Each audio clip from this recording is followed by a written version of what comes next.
गुढीपाडवा महाराष्ट्रातील महत्त्वाचा असा सण. हिंदूच्या नववर्षाची सुरुवात ही गुढीपाडव्यानेच होते. गुढीपाडव्यापासूनच हिंदू पंचांगानुसार चैत्र शुद्ध प्रतिपदा म्हणजेच वसंत ऋतूच्या पहिल्या दिवशी गुढीपाडवा आपण साजरा करतो. हा 3.5 मुहूर्तापैकी एक शुभ मुहूर्त मानला जातो. या दिवशी आपण पारंपरिक वेशभूषा करून आपण गुढी उभारतो. ही गुढी समृद्धीची, यशाची गुढी आहे असं समजून आपण तिची पूजा करतो. गुढीला पुरणपोळीचा, श्रीखंडपुरीचा नैवेद्य करतो. कोणी पुरणपोळीचा करतं तर कोणी श्रीखंडपुरीचा करतो.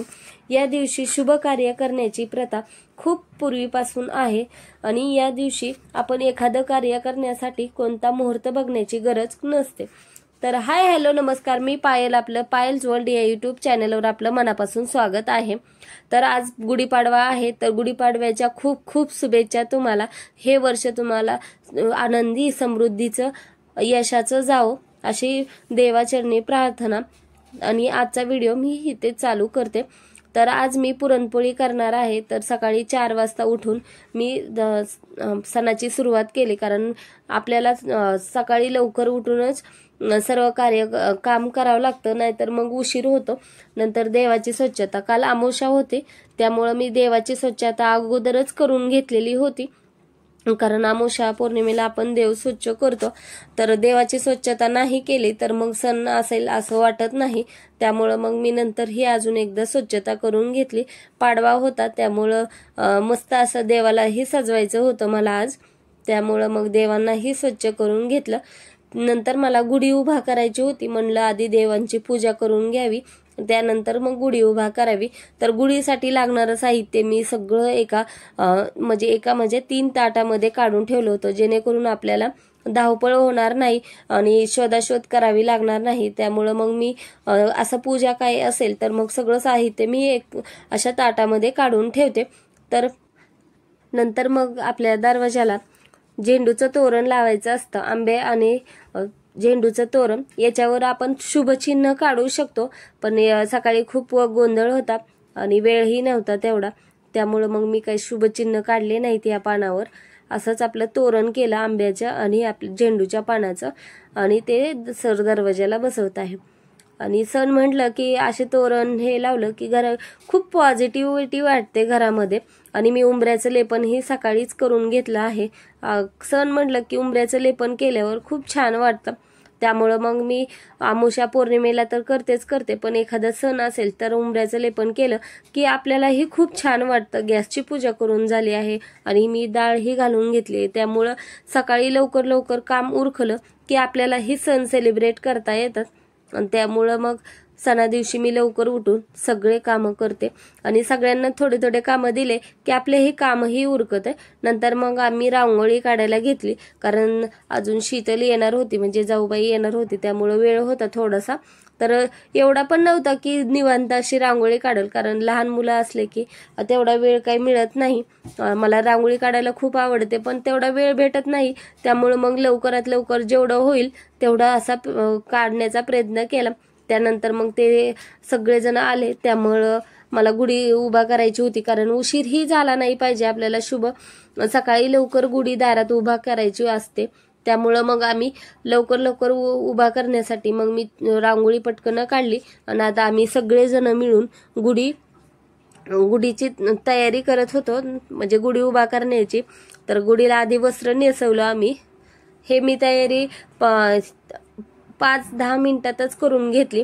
गुढीला छान वस्त्र तयार करून घेतलं होतं मी. शाही मस्तानी साडी मी दरवर्षी गुढीला नेसवते, म्हणजे 2 वर्ष झालं आता नेसवते आणि खूप छान दिसते गुढीला नेसवल्यावर. आपणही एखादा सण असल्यावर नऊवारी घालतो, तसं गुढीलाही आपण अशी साडी नेसवल्यानंतर इतकं छान दिसतं ना, खूपच छान. गुढी खूप छान दिसते आणि पारंपरिक असं वाटतं आपल्यालाही आणि दिसायलाही खूप छान दिसतं. आणि ही साडी आपण फक्त 5 मिनिटातच नेसवू शकतो. ह्याचा व्हिडिओ मी ऑलरेडी टाकला आहे, तुम्ही जाऊन बघू शकता कशी साडी नेसवायची. आणि खूप लवकर होते आणि दिसायला खूप छान दिसते. आता मी तांब्यावर स्वस्तिक काढला आहे आणि ते तांब्याला लावते, जेणेकरून नंतर मग साडी खाली येणार नाही, म्हणून मी तांब्या लावून घेते पहिल्यांदाच. तर आता सगळेजण मिळून करतात, त्यामुळे एक एक एक एक एक जण धरतंय, त्यामुळे गुढी पटकन तयार होते. आता हार ते घालून घेऊ आम्ही.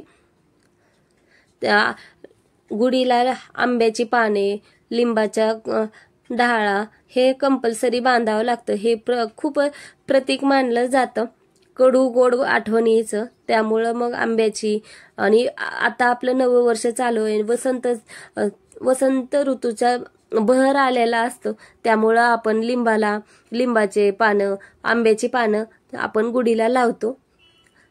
नंतर हार घालू, नंतर साखरेच्या गाठी, असं मिळून आपली गुढी तयार होते. तर सगळ्यांनी मिळून केलं तर खूप लवकर होतं आणि खूप हसत खेळत आपली गुढी तयार होते. आणि सणाचा अर्थच तो असतो की सगळ्यांनी एकत्र मिळून गुढी म्हणजे गुढीपाडवा साजरा करावा. त्यासाठीच आपले सगळे सण तयार केलेत. त्यातून आपल्याला आपण एकमेकांजवळ येऊ शकतो, कारण रोजच्या धकाधकीच्या जीवनात रोज काय कोणाला वेळ नसतो सगळ्यांना बोलायला, एकमेकाशी एवढा वेळही नसतो कामामुळे. पण असं सण असेल तर सगळेजण एकत्र येतात, सगळे सण सेलिब्रेट करतात, त्यामुळं मग सणाचं महत्त्व अजून वाढतं. तर आता गुढीला साडी नेसून ऑलरेडी झाली होती, आता हार घालून आम्ही गुढीला उभा करू. तर सर्व गुढीला बांधून घेतील थोडं, म्हणजे हलणार नाही गुढी.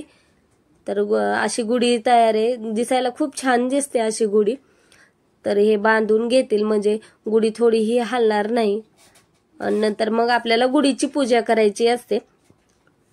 ही गुढी आपल्या जीवनात समृद्धी आणते, सकारात्मकता आणते, विजय आपल्याला मिळतो, असं ही शुभ प्रतीक मानली जाते. आणि दारात लावल्यानंतर खरंच खूप छान वाटतं गुढीपाडवा साजरा करायला. तर आणि सगळ्यांनी मिळून केला तर त्याच्यात अजून जास्तच भर पडते. तर अशी गुढी तयार झाली आहे. आता आम्ही गुढीची पूजा करून घेऊ. दिवा लावून घेतलाय, धूप दीप लावून घेतलंय आणि नंतर आम्ही पूजा करू. गुढीची पूजा खूप छान, आणि इथे श्रीही मध्ये मध्ये येत आहे. सगळेजण मिळून लहान मुलांना हे असे पारंपरिक कपडे घातल्यावर खूप छान वाटतं. गुढीपाडव्या दिवशी 14 वर्षाचा वनवास सहन केल्यानंतर रावणाचा पराभव केल्यावर श्रीराम प्रभू आजच्या दिवशी अयोध्येमध्ये आले होते. त्यांचे आल्यानंतर स्वागत करण्यासाठी अशा गुढ्या उभा केल्या होत्या. तेव्हापासूनच ही प्रथा आपल्यामध्ये रूढ झाली आहे. त्यामुळे नववर्षाची सुरुवात या दिवसापासूनच केली जाते आणि त्यामुळे ही गुढी उभा केली जाते. या दिवशी कडू गोड आठवणी संपून नवीन वर्षाची सुरुवात केली जाते. नवीन प्रण धरले जातात वर्षाच्या सुरुवातीला, कारण हे आपलं नवीन वर्ष. जेवढं आपण 1 जानेवारीला मोठ्या थाटात सण साजरे करतो, त्याप्रमाणेच आपलं हिंदू नवीन वर्ष हे आपण गुढीपाडव्यापासून साजरं केलं पाहिजे. तर इथं नारळ फोडण्यासाठी ठेवला आहे आणि नैवेद्य आपल्याला गुळ आणि आपल्या कडुलिंबाचे फुलं ह्याचा नैवेद्य देवालाही असतो आणि आपल्यालाही तो नैवेद्य खायचा असते आणि नारळही फोडायचा असतो. तर इथं आमची पूजाही करून झाली आहे. तर खूप छान वाटतंय पूजा केल्यानंतर. आणि गुढी उभारूनही झालं आहे. गुढी खरंच खूप छान वाटत होती गुढी उभा केलेली, आणि दिसायलाही खूप छान वाटत होतं. तर गुढी उभा करून झाला आहे सगळं. सकाळच्या शुभ मुहूर्तात आम्ही सगळ्या गोष्टी करून झाल्या आहेत. नंतर मला पुरणपोळी करायची. ही छोटीशी रांगोळी काढलेली मी तुम्हाला दाखवते.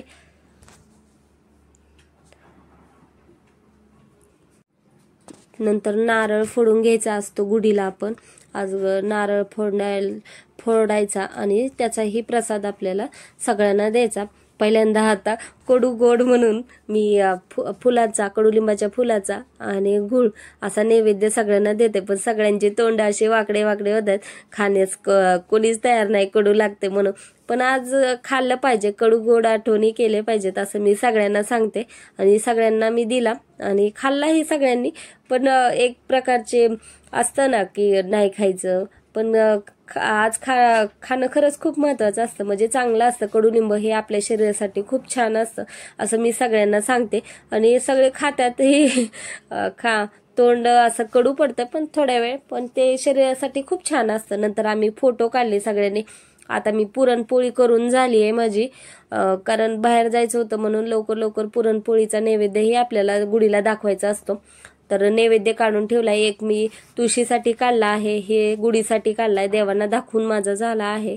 श्रीखंड, आमटी, परत दूध, भजी, भात, पापड आणि पोळी असं आमच्याकडं पारंपरिक असते. पाडव्याच्या शुभ मुहूर्तावर खरेदी करावं म्हणून आम्ही नंतर गेलो दुकानामध्ये. हे खूप छान दुकान आहे आणि ते गुढीपाडव्यानिमित्त खूप ऑफर होत्या, त्यामुळं मग आम्ही नंतर गेलो खरेदी करायला. तर असा होता आजचा गुढीपाडव्याचा व्हिडिओ. तुम्हाला कसा वाटला नक्की कमेंट करून सांगा. आवडला तर लाईक करा, शेअर करा, सबस्क्राईब करा. भेटूया नवीन दिवशी नवीन व्हिडिओमध्ये. धन्यवाद.